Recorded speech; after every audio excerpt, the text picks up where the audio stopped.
Hello, everyone. Our next guest needs no introduction. He is a man responsible for a YouTube channel that has over 1.3 million subscribers. His videos have been watched 1 billion times or more than 1 billion times on YouTube. As I mentioned, he's a man that needs no introduction. Robbie from AFTV. How are you, my friend? I'm good. Thank you for joining us. Thank you for having me on.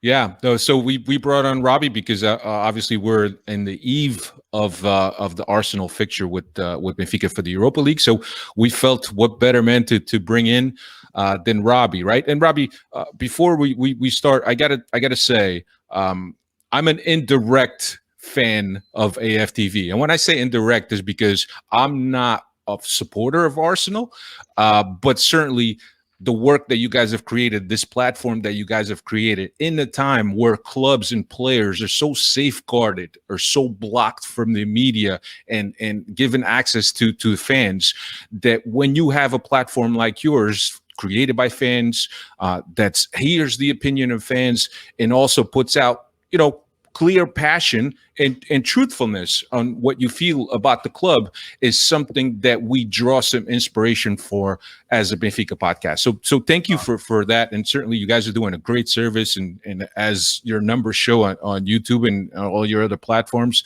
people enjoy what you do. Appreciate that, man. Thank you very much. And we're always glad that we're inspiring people to do the same sort of thing for their teams, because we're all football fans first and foremost, but we've all got our teams that we love, that we're passionate about. And I like to hear from the real fans. You know what I mean? You've got all these pundits and ex-players and that, but sometimes you might have an ex-player who's not even been to see the game, the ground, or see the team since he stopped playing for the team. Or with an agenda. If I'm speaking to you guys, I know that you guys are diehard Benfica fans, and so, yeah, I love speaking to fans. Man, we appreciate you coming on, Robbie. As Alfredo said, and I think I told you before off air, you guys are great inspiration not only to us, but I'm pretty sure even a lot of your competitors won't admit it to you directly, but they've also taken some of that inspiration, some of what you've done, and applied it to their work. So, man, we couldn't be happier to have the great Robbie from AFTV. All we need is, what's his name? Gunnosaurus. What's his name? The Gunnosaurus. That would be icing on the cake right now. But look, man, we're very, very happy. Unfortunately, we're not as happy to be facing Arsenal in this next round as we are to have you here on the podcast. But thank you very much. No worries, man. Yeah, so let's get right into it. Robbie, I'll ask you this, right? Arsenal is currently 10th in the league. Is the position in the league reflective of what Arsenal's season has been so far? I think it is, yeah. I think it is. It's been a very poor season by Arsenal. We've lost 10 games, which is, I can just never, ever remember Arsenal losing. 5 games is normally bad. 5 or 6 games, that's normally like, we lost 6 games in the season. But this season, listen, it's a crazy season because of the pandemic. So you got to take that into account. But we've been having a really poor season, and it's been really up and down. 1 minute you think that we've come out of it and we're playing really well again, and then the next minute we'll have another setback. So it's been a real up and down season, and a real sort of transition season for the club. Mikel Arteta, this is like his first full season in the Premier League as a Premier League manager. And, I think sometimes he struggled. But then I think also there's been a lot of sort of off-the-pitch things around Arsenal that haven't been great, and that has made his job even more difficult. But, yeah, it has been a poor season for Arsenal. As you mentioned, your season, right? It's been a poor season, in your own words, for Arsenal. Due to the fact you're out of the FA, everything, every other competition, you're basically out of it, right? Let's call a spade a spade. Mm-hmm. Does Europa League, I can't say that word in English. I got to say it like in a Portuguese accent. Does Europa League now take on a different importance in Arsenal's season? Europa League, as far as the fans is concerned, and this is really funny because normally you'd speak to fans of Arsenal, and you mention that word Europa League, and everyone, the first word you hear come out of a lot of fans' mouths is, I couldn't give a. I don't care. Who cares about the Europa League, Tin Pot Cup, all them sort of things, right? But this season, it's priority number one to all fans. They're like, we want to win the Europa League. We have to win the Europa League. We have to go far in the Europa League. So this is a very, very important game for us coming up on Thursday night. This is every Arsenal fan views this next two games against Benfica as absolutely must win. You know, we appreciate that Benfica are a very good team, but we look on it and we say, this is a must win for Arsenal's season. So this is priority number one now. This competition is your last hope into qualifying for next year's Champions League. You have to win it because the way your season's going, right? I mean, I'm pretty sure we have no hope. Despite it being a mad season, and you know what, you can just go on a little run in the league, and next minute, you know, you're up near the top four, you know.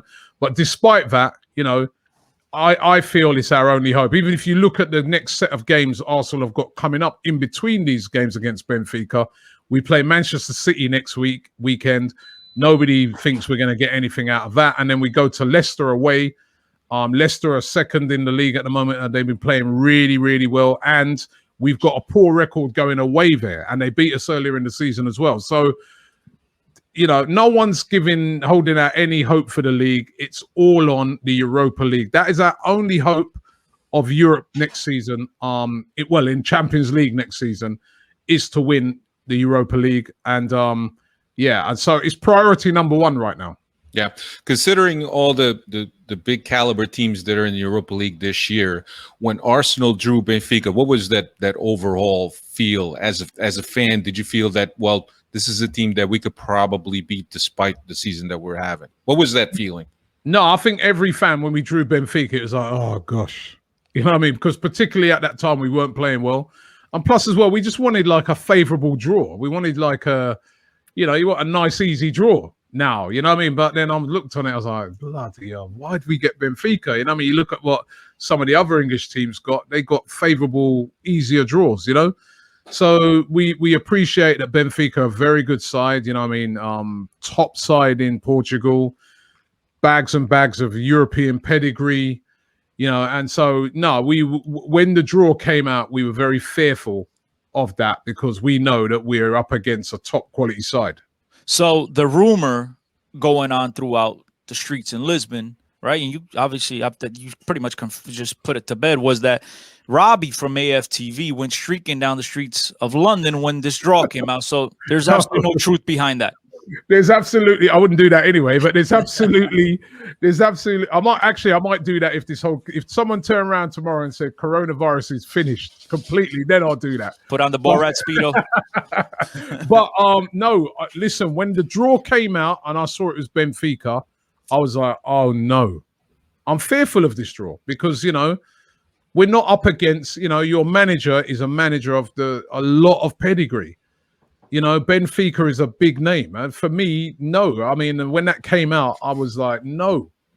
Benfica in the later rounds, yes, but we're like, nah, that doesn't feel like a reward for topping our group. You know, because we you know, in the qualifiers we won every game, and we won every game very easily. But we had a very easy group, to be honest. But we did too, but we still drew 3 and won 3, and we actually allowed Rangers to come out first. Had we handled our business, you most likely would have been playing, you know, Stevie G's Rangers as opposed to Benfica. So.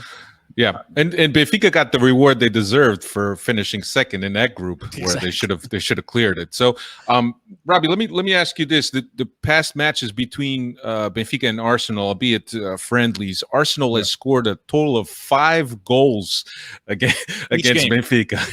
Do you expect that is Arsenal a team that matches up well against Benfica's style, and that's why they've been able to be so successful, albeit in friendlies? Yeah, I never like to take friendlies into account because friendlies, you know what I mean, you know, swap the team at half time and the intensity is not the same. So I wouldn't even look at that, a friendly at all. But I do think that Benfica's style of football does suit Arsenal because Arsenal, where we've really struggled this season, is against teams that have come and played this sort of low block, very defensive, catch you on the counter-attack style. Those are the teams that we struggled against. Whereas when teams come and, they play a high back line, they come to have a, attack. We've done well against those teams. I mean, we played Leeds at the weekend. That's what Leeds are, under Bielsa. They're renowned for that. They play a high line, they attack. And what basically Arsenal did to Leeds is they played them at their own game. So, we closed down Leeds. We pressed them into loads and loads of mistakes. And if you can get the ball forward quickly to our front players, we do have players that can hurt Benfica. I mean, Aubameyang, he scored a hat-trick at the weekend. He scored 5 goals now in his last 2 Premier League starts. And this is really encouraging for Arsenal fans because he's been having a very poor season by his high standards. He's been basically the guy that's carried us over the last couple of seasons. And this year, he's not been firing, but he's showing signs over the last few games that he's firing again. And the hat-trick, I mean, that was his first hat-trick in the Premier League, which was a surprise. But he looked on fire at the weekend, and he will be chomping at the bit to start the game against Benfica. Then there's Pepe, who's coming back into, he's a guy that he's our most expensive player. We bought him for a lot of money.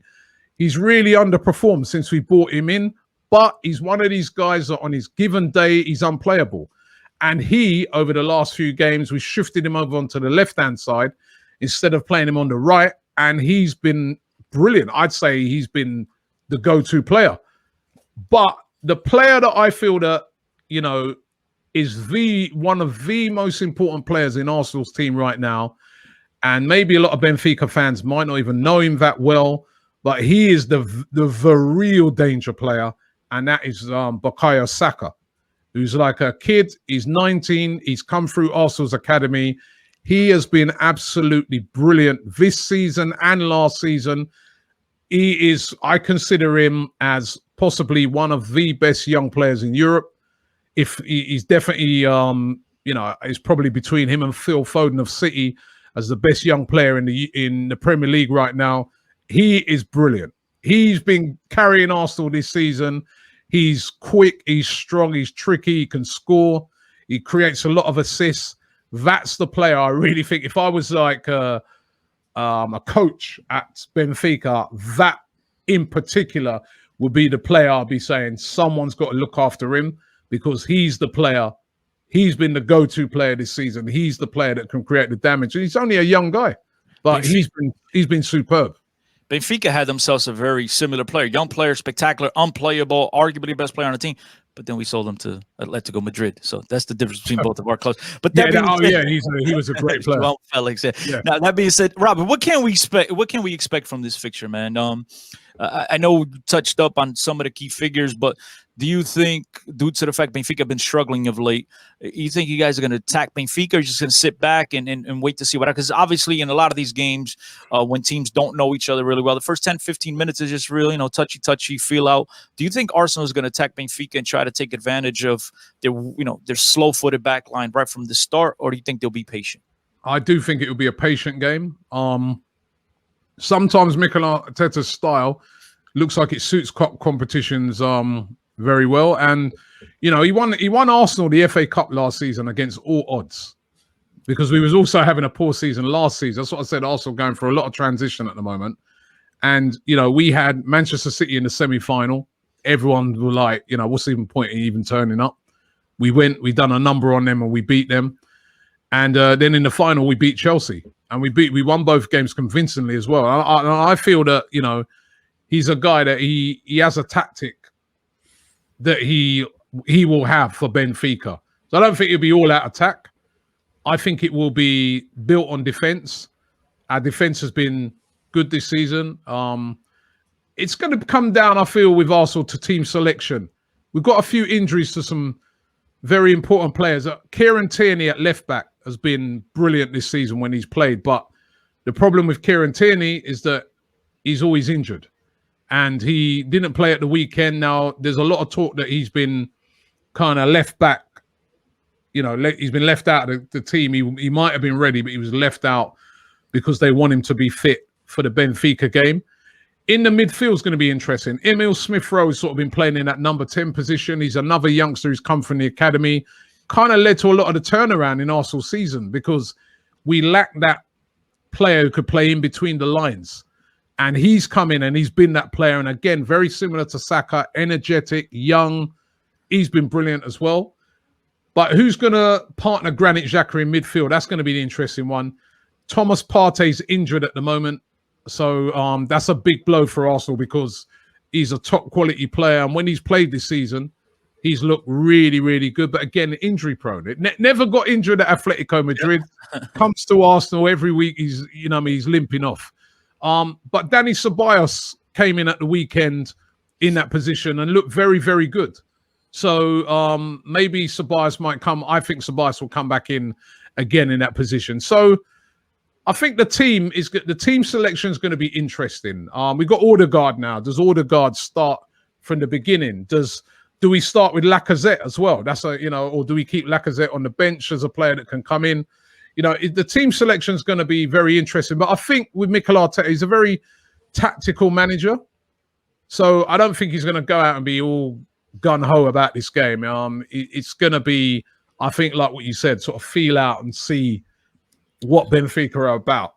Arsenal have one Portuguese player on the roster. Any chance he plays Cedric Soares due to the familiarity with Portuguese teams, Portuguese players, obviously, crosstown rivals, might have a little, the juices flowing, might have a little something extra in the tank. Any chance he plays?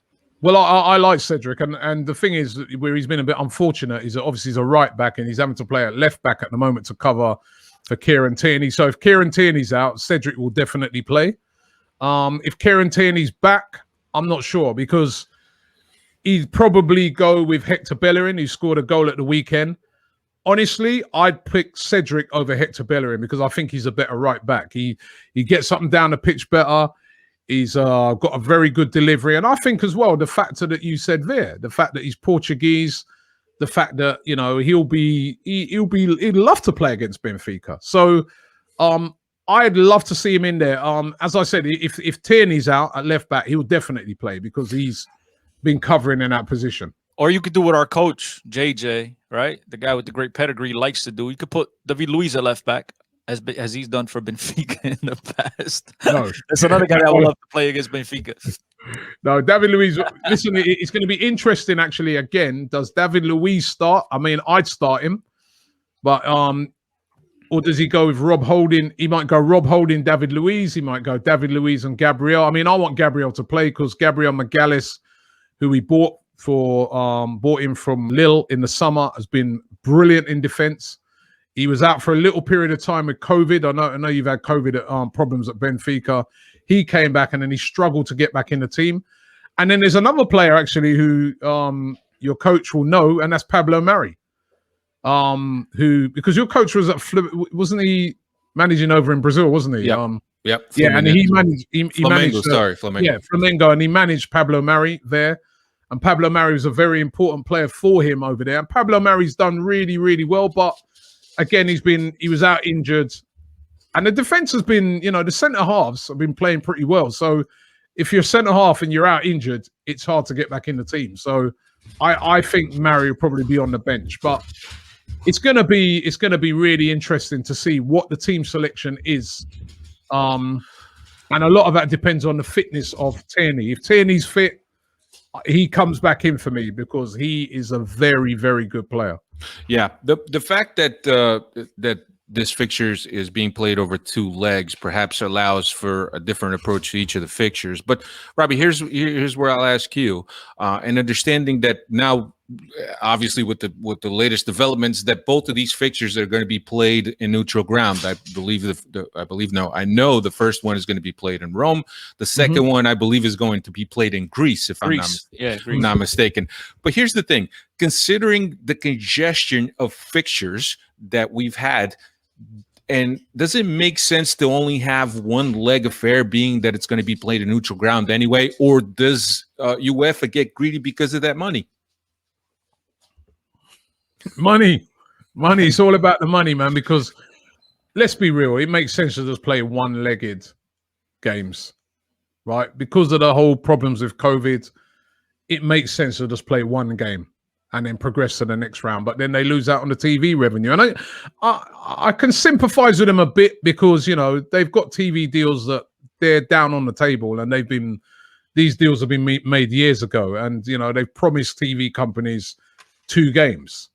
So I sympathize with them there, but common sense would say 1 game because, you know, it's hard enough to get 1 game on, let alone 2. But, you know, I do try to sometimes look at the problems that they face as well. And, you know, they would have done these deals, as I said, and they would have promised these things. So it's going to have to be the 2 games. I mean, 2 games is a fairer outcome anyway than one-off games. But, you know, it would have made more sense to just play 1.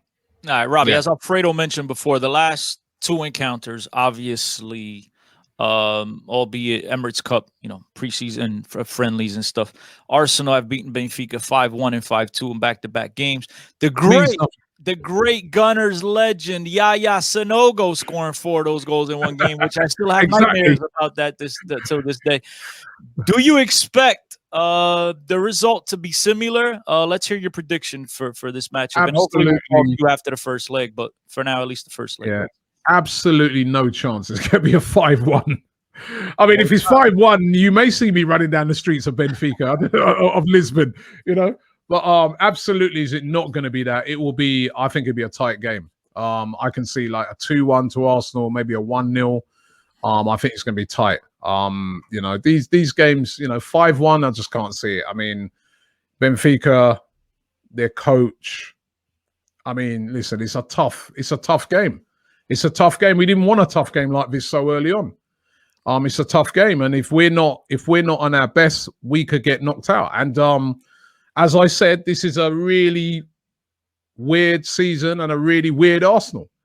An Arsenal that when you look at the players, and if those players turn up, you'd have to make Arsenal the favourites. But there's been many a times this season when we ain't turned up. Exactly. And, you know, you've been like, we just looked a shadow. But the only bits of encouragement I will say is that, you know, big win at the weekend. And we were, up until the game against Wolves, as I said, the other Portuguese team, up until, you know, in England, the fugitives that play in England, right? Up until that game, you know, we were playing really well in the league. We picked it up. I mean, it had been a horrendous start to the season. And then we got, you know, over the Christmas, you know, we had Chelsea just before Christmas, beat them, went on a run. Over the January transfer period, we got rid of a lot of the deadwood, like Mesut Ozil and these guys. We moved them on. And it was all positive, and we were doing really well. And then we played Wolves in that game, had a blistering first half, incident changing by the referees. You know, at the end of the half, we ended up losing that game, and then we lost our following game to Villa. But we've got back on track, I think. And yeah, I think it's going to be an interesting game, but you just cannot predict Arsenal this season. I know Benfica have been in a similar vein. I mean, I've been looking at your guys' results. I've been looking at where you are in the league. I've been sort of looking at what some of your fans have been saying. And I can see it's like Arsenal. It's like our grounds are similar. Our teams are similar. Yep. You know what I mean? I was just going to say, look, Robbie, I'm prepared here to make an executive decision on the Benfica podcast and offer you a long seat right beside me here on the podcast, because if you just change the name Arsenal to Benfica, I could have sworn you're describing Benfica up and down. I mean, the games you're not supposed to win, they show up. The games you're supposed to absolutely demolish, you don't show up. I mean, it's like you're perfect. You fit right in on the Benfica podcast. So whenever you want, bro, you got a seat here. Just come to New Jersey. Listen, I'd be remiss if I didn't mention this, right? As I told you before, I got a little piece of my heart that you know sides with Arsenal, but there's millions and millions of Benfica fans who think of Arsenal in a positive way, because one of our highlights of course, this is a team that's won multiple Champions Leagues. We've had a rich history, you know, the last 20 years or 30 years wouldn't tell you so, but we do have a rich history in world football. But one of our highlights goes back to 1991. Arsenal Benfica European Cup. We draw in Lisbon 1-1. Isaiah scores a goal, and Campbell, for you guys, I don't know what Campbell. I know it wasn't Joel Campbell. He's way before his time. And then we go for second leg into back to London. And we we had one of our nicest performances. What a performance that we till this day we still talk about. Yeah. He's scoring 2 goals, Kulkov scoring the other. Wind up beating you guys 3-1, and we advanced on a 4-2 aggregate. Is that a game that you guys even think about, or is it just another game to you guys in the history of Arsenal football? It's just because to us, it's definitely a highlight. Yeah, we don't think about losses at all. You know what I mean? So, and I'll tell you what, right? You know the other thing as well, right? Possibly playing behind closed doors in this game might suit us more than Benfica. And the reason why I say that is that in London, there's a huge Portuguese population and a huge Benfica population. And they would have, you guys would have brought a massive amount of fans to the Emirates, and it would have been very much like that would have inspired your players as well. So the fact that they're both behind closed doors might help possibly Arsenal. I mean, we would have bought thousands. I remember I went to Lisbon when we played Sport in Lisbon, and we bought loads of fans, so that gave thousands, and that was I love Lisbon as a city, by the way, beautiful. But I think you would have had a passionate London following of Benfica fans, and that would have helped you a lot in the leg at the Emirates. So possibly it's a slight advantage that it's behind closed doors for us. But I don't remember. We have Kevin Campbell a lot of times on our shows. So I'll have to see if he remembers that. I bet he's forgotten it as well. Some of the videos, he won't forget the goal. Some of the videos that have actually gone viral of Benfica fans is 2017 when Benfica goes into Old Trafford. They're losing, but the fans stayed after the game supporting the team. And I think you made a very good point. Support. Yeah, incredible support. And as I said, London in particular, there are a lot of Portuguese people in London. So they would have had a massive following. Well, Robbie, right? we have, us Portuguese like to say, we have 10-point-something million people living in Portugal, and we'd like to think that we have actually more Portuguese people living outside of Portugal than in Portugal. So in London, I'm in London. Yeah, exactly. Listen, I got 2 more questions here before we wrap it up. One of them is, out of all the fantastic players that have come out of Benfica Academy over the last 10 years or so, Bernardo Silva, João Cancelo, Renato Sanchez, obviously João Felix, Oblak, Ederson, Victor Lindelof, Nelson Smith. I mean, I could just keep going on and on and on down the list. But the question here is, out of all those players, which one would you, Robbie, the AFTV, the Arsenal fan, right, Mr. Gunner, which one of those guys do you wish you would have signed? Oof, definitely not Lindelof. Hey, Man United could have him. He was an upgrade over some of the center backs you've had in recent years. So we don't need Lin. We don't know no Man United rejects. Sorry. I like the kid. The kid that's at the moment that's is it Yafi? What's his name? João Felix. Yeah, who's at Atletico. Yes. He looks an incredible player. I really like him. Really like him. And I'll tell you what, another one of the more recent ones, Ruben Diaz, who you sold to City. He looks that's a great buy they've made there, because what I like about him, he's a great defender, but he's got leadership qualities. You can see, he's the guy. He's always, sometimes you can watch some of these games now with no sound, and he's constantly talking. And I'm like, how old is he? He's only young. He's like, he's an incredible. I mean, there's been some of those players you named out. I mean, I think I'd have most of them. Those are really. I mean, Bernardo Silva, again, at City, incredible player. I think he's very unlucky. I think if he's playing in another team, he'd start every week. Yeah. So no, that's some really good players. Really good player. All of them apart from Lindelof. Okay, last one from me. Last one from me, and this is most likely or probably the most important thing I'm going to say to you or ask you is, I want to know how much clout does Robbie have inside Arsenal, right? To the guys the transfer department, the scouting department, because Benfica they currently have a player on the roster that could do for you what Bruno Fernandes has done for Manchester United. And if you could get to the scouting department and get his name out, Beezy, All right, you need to come and buy Beezy as soon as possible. So if anyone's listening to this from the scouting department inside Arsenal, please, Robbie, make this happen. It's easy 20 million. Hold up. I already know that that's some player you're trying to get rid of. So maybe we can do a swap deal for Willian. I'll do it. Yeah. I'll do it. I mean, you have to pay his wages though, because Benfica. I mean, I think he makes more than the whole Benfica team combined. But at this point, I mean, look. Where did you bring him in from?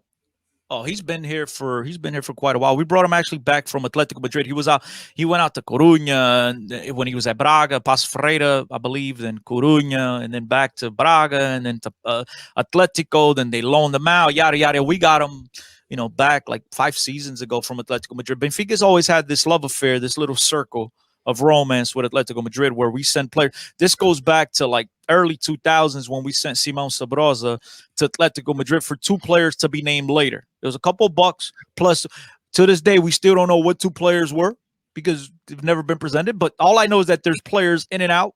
We got a Raul Jimenez who's now on the Portuguese club in EPL, as you mentioned. At the time, he was our record transfer purchase for $22.5 million. We're like, what? Very good player. Very good player. At Benfica, he's strictly off the bench. We had, Jonas, I saw that, but he at Wolves, he's been exceptional. He's unfortunate that he got injured. Yeah, absolutely. One of the reasons why Wolves are performing so badly this season is he had that head clash with David Luiz, and he fractured his skull, and he's been out. And I'll tell you, they've missed him because for me, he's one of the best strikers in the Premier League. Physical, strong, good finisher. So we actually have someone like that who I've compared many times, and Alfredo will tell you. We have a guy like that on the roster. We just purchased him. He's not just Benfica's, he's Portugal's record transfer fee. What's his name, bro? Darwin Núñez. Darwin Núñez. Yeah, you can tell I'm a fan, right? Darwin Núñez. We got him from I believe Almeria in Spain's second division. We paid 25 mil for him. 20-year-old Uruguayan. He plays with that same, physicality, that same anger. He just never say die attitude. Reminds me very much of a Raul Jimenez. I just don't think Raul Jimenez is a little bit better with the ball at his feet than Darwin Núñez, but he's still very young. So I know you asked us in your own pod about, some of the danger players, and, we didn't really mention because he hasn't really been performing to expectations, but he's the type of guy that could cause some trouble to your back line because he does have that physicality. So just think about Raul Jimenez, but this guy's got a little bit more pace, I believe, a little bit more physicality to him. Very interesting. He's a guy that I think he'll be the next guy out of Benfica that'll go for big bucks. But I think right now, the important thing is if anyone's listening, Beezy, I don't know his full name. Alfredo knows his full name. I know him as the guy can be your next Bruno Fernandes for Arsenal, guys. Mr. Gunners, come get this guy. Come get him ASAP. No fair. Just by how you're talking, I already know what type of player it is. It's been hard enough getting rid of some of the duds that we've got here. We don't need no more. Trust me. He's actually not a terrible player. We just like to get on him because, as you know, right, when your team is not putting up the results that you expect, you go after the leaders, the guys that have been there the longest. And so, I bang on him a lot more than I should because, truthfully, when Benfica are playing well, he's the guy involved. As much as we hate to say, because we've been like, bro, this guy needs to go. But when Benfica are going well, he's the guy in the middle of everything. So, I mean, he's not that bad of a player, but we just like to get on him. But that Diaz that you let go, I mean, surely that must have been a big... I don't know how he played in Portugal, but if he played like how he's been playing in the Premier League, surely that's a big miss for your team. To tell you a little bit about him, and Alfredo knows more about him than I do in his youth, but this is a guy that's been prepped, right, to become the next Benfica captain. This started at like 14 years old, and there's videos of him in the youth. Benfica was, reaching the youth league, Champions League finals, and you see in like that video of him giving the motivational speeches and having this guy just been a natural born leader. So much so he captained Benfica, the main squad, for one game, which was his last game right before he got, shipped off the city, and there was tears. I mean, the guys, and I have to eat some crow here. I have to admit this publicly. I've always been a Ruben Dias fan. I just didn't think his importance to Benfica was as great as it was, because now that he's left, you definitely see that leadership role, right? There's something that's left outside the locker room, and you see what he's done to that Manchester City locker room. And now I think his importance gets emphasized with each passing game, and you just see what he's done there. You see how we've kind of, gotten backwards a little bit, stumbled since his departure. So Ruben is just, man, he's going to be an icon at Benfica. As I said, he's from a very young age. We've been trying to prep him for this leadership role, and I couldn't be happier that he's actually, doing that now. Unfortunately, not in red and blue, but it is what it is. We hope to get back at some point. Now, Robbie, we want to take you. We want to thank you for your time. If you're not following AFTV on YouTube and there are other multitude of platforms, then you should. And the reason for that is because it's fans making or producing content for fans, and much like what we do here at Benfica Podcast. So Benfica and Robbie, we have a platform that a bunch of guys we've started, and I think we've gotten done tremendous strides over the last 2 seasons, but it's still a relatively young project. But we have the little Arsenal fan. We'll get to that point at some point. We're getting a lot of attention in Portugal, which is beautiful. But again, as I mentioned before, us at Benfica, us here at Benfica Podcast, man, we really appreciate you taking the time to come in and speaking to us for a few minutes, because you guys are a total inspiration for what we do, and I'm pretty sure a lot of people around the world, man. We couldn't be happier. I hope the next time we talk, me and Alfredo have a smile on our faces and you have a frown. But we'll see what happens. It'll most likely be the other way around. But man, we could not be more thankful for the opportunity to having to speak to you, brother. No, I appreciate coming on, and keep up the good work with what you guys are doing. Always great to speak to real fans, and hopefully I'll have the smile on my face. You know what I mean? Thank you, Robbie. We need this one badly, man. We need this. Arsenal need this season. So, but it should be a great game. I'm really, really looking forward to it, because sometimes in the Europa League you're playing teams and you're like, Thursday night. We got this little saying over here.